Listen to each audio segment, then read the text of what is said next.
2020, how do you sum up a year like no other, when global became local and local became your house or your flat? In mid-March I was travelling back from Australia via Singapore. Going through the airport, it appeared we were passing through a ripple. I had no sense that actually we were at the front of a tsunami that was going to change the whole year. It was a year in which normal changed. Chapels closed, but many of them became more accessible. We lost family, friends, colleagues, but we discovered more about our locality and our neighbours as we spent the first lockdown. But we adapted, we adopted new ways, and we advanced with some anxiety and concern towards a new future. This time last year, it was all about support and guidance in closing chapels, insurance, governance, all of the issues about actually shutting a chapel safely and securely. I also remember the survey we undertook, where really everybody thought we'd be back to a normality in August. The points of discussion were really the loss of fellowship, the loss of finance, and the loss of the framework of every week's operation.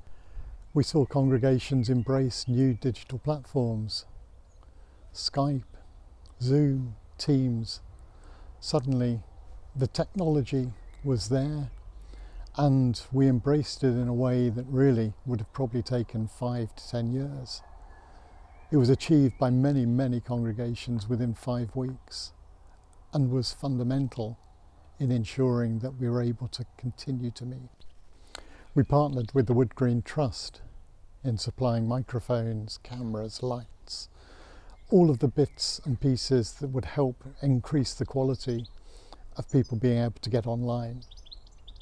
We also have undertaken some live streaming pilots, which no doubt will roll into this year in terms of the lessons we can learn.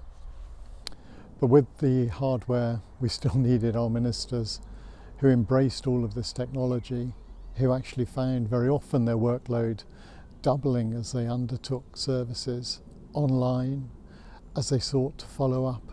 I think everyone will recall that the guidance changed on a pretty regular basis, and trustees found themselves having to monitor almost on a daily basis the news to work out what was possible and what wasn't.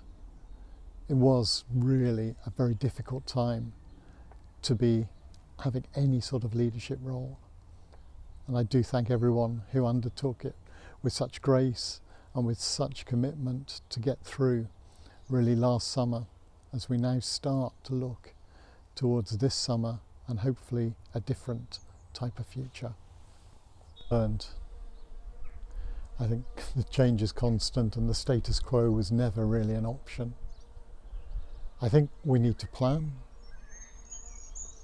not for every situation, but to be able to adapt to any situation in terms of us going forward as a movement. I think we also need to recognise that some chapels will close. Another denomination put it this way: we know we've been marching towards the coast for many years, but now we find ourselves at the top of the cliff.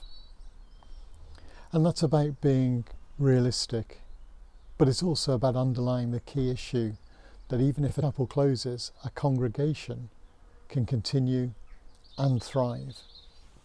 I think we also learnt that resilience isn't directly correlated to congregational size or finance. In fact, some of our largest congregations, some of those with some of the largest external funding streams, found themselves with the biggest challenge, and fellowships, who on the face of it had very little, found themselves to be much more robust and much more able to continue during this time. Looking forward, it's going to be about reopening, reconnecting, reimagining how we operate. We've had fresh insights into ministry training, how we need to ensure that our new ministers have the skill set to go forward in a very different landscape.